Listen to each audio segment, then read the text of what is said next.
పుట్టుకొచ్చిన గళ్ళ చీరతో ఒకటి చెప్పుకున్నా, నిన్ను చూడగానే జారాలని, ఆ మాట నోరు జారొద్దని.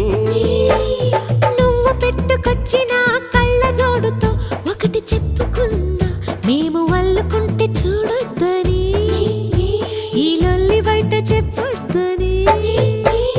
చెవులకున్న దుద్దులతో చెప్పుకున్న చెలిపి మాటలన్నీ వినోదని, కాలికున్న బొమ్మలతో చెప్పుకున్న మసక చీకటేల మూగబొమ్మని.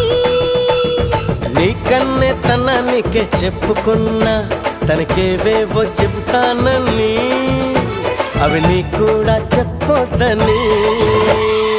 ఏ వెట్టి టీ టీ టీ టీ ఏ వెట్టి చేశాడే ముద్దు గుమ్మ.